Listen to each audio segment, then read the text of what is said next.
Hello hi friends, അപ്പോൾ എല്ലാവർക്കും സുഖമാണോ?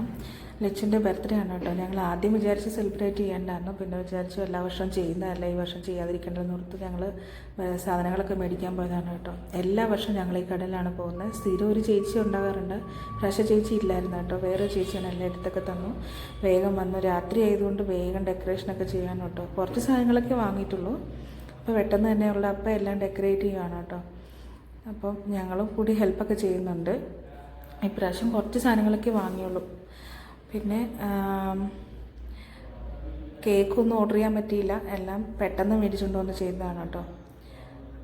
അതിനിടയ്ക്ക് ലച്ചുക്കുട്ടി ഇങ്ങനെ ഇടയ്ക്കൂടെ ഓരോന്നൊക്കെ പറഞ്ഞുകൊണ്ട് ഡാൻസൊക്കെ കളിച്ച് നടക്കണം കേട്ടോ. അവൾക്കിതൊക്കെ ഭയങ്കര ഇഷ്ടമാണ്. അങ്ങനെ വേറെ ആരെയും വിളിച്ചിട്ടൊന്നുമില്ല, ഞങ്ങൾ മാത്രമേ ഉള്ളൂ. തിങ്കളാഴ്ച സെലിബ്രേറ്റ് ചെയ്യാമെന്ന് വിചാരിച്ചിരുന്നതാണ്. അപ്പോൾ തിങ്കളാഴ്ച ഞങ്ങൾക്ക് ജോലിക്ക് പോകണം, അവൾക്ക് സ്കൂളിലും പോകണം. അത് കാരണം പിന്നെ ഞങ്ങൾ 12 മണിക്ക് കേക്ക് മുറിക്കാൻ വേണ്ടിയിട്ട് ഞായറാഴ്ച രാത്രി തന്നെ പരിപാടിയൊക്കെ തുടങ്ങി കേട്ടോ. അങ്ങനെ പെട്ടെന്നെല്ലാം ഡെക്കറേറ്റൊക്കെ ചെയ്തു. പിന്നെ എൻ്റെ മുഖത്ത് എൻ്റെ ഒരു സന്തോഷമില്ലാത്തതെന്ന് തോന്നിയിട്ടുണ്ടെങ്കിൽ ഞാൻ ജോലി തിരക്കും കുട്ടീനെ നോക്കലും അവളെ പഠിപ്പിക്കലും എല്ലാ സ്ട്രെസ്സും കാരണമാണ് കേട്ടോ എൻ്റെ മുഖം ഇങ്ങനെ. പേഷ്യൻസിനെ നമ്മൾ കൺവിൻസ് ചെയ്യുന്ന ട്രീറ്റ്മെൻറ്റ് ചെയ്യുന്ന സമയത്താണെങ്കിൽ പോലും ഈ എല്ലാ സ്ട്രെസ്സും കൂടെ വന്നിട്ട് സമയത്ത് ഉറക്കമില്ലായ്മയും സമയത്ത് ഫുഡ് കഴിക്കാത്ത പ്രശ്നങ്ങളും എല്ലാം കൂടെ കൂടിയിട്ടാണ് കേട്ടോ എൻ്റെ മുഖം ഇങ്ങനെ ആയത്. അപ്പോൾ പറയാനുള്ളതെന്ന് വെച്ചിട്ടുണ്ടെങ്കിൽ നമ്മൾ ഉണ്ടെങ്കിൽ നമ്മുടെ കുടുംബമുള്ളൂ. നമ്മൾ ആദ്യം നമ്മുടെ ആരോഗ്യം കൂടെ നോക്കണം കേട്ടോ. പ്രത്യേകിച്ചും വീട്ടിലിരിക്കുന്ന സ്ത്രീകളെക്കാളൊക്കെ ജോലി ചെയ്യുന്നവർക്കാകുമ്പോൾ കുറച്ചുകൂടെ സ്ട്രെസ്സും കാര്യങ്ങളൊക്കെ കൂടുമല്ലോ. ഇപ്പോൾ എൻ്റെ ലൈഫിൽ അത് തന്നെയാണ് സംഭവിച്ചിരിക്കുന്നത്. 2 വർഷമായിട്ട് എൻ്റെ മുഖത്ത് വന്നിരിക്കുന്ന പ്രശ്നമാണ് കേട്ടോ ഇത്. ഇതുകൊണ്ട് എനിക്ക് പുറത്തിറങ്ങാൻ പോലും പറ്റാത്തൊരവസ്ഥയാണ്. ഞാൻ അവിടെ പോയാലും ആൾക്കാരിങ്ങനെ ചോദിച്ചുകൊണ്ടിരിക്കുക എന്താ പറ്റിയ, മുഖത്ത് എന്താ പറ്റിയെന്ന്. അപ്പോൾ അതൊരു വല്ലാത്ത സ്ട്രെസ്സാണ് ആ ലൈഫ്.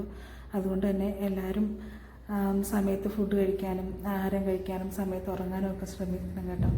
Take care. ഞങ്ങളുടെ വീഡിയോ എല്ലാവർക്കും ഇഷ്ടപ്പെടുന്നെങ്കിൽ ലൈക്ക് ചെയ്യുക, സബ്സ്ക്രൈബ് ചെയ്യുക, ഷെയർ ചെയ്യുക. പ്ലീസ് സപ്പോർട്ട് ചെയ്യണം കേട്ടോ.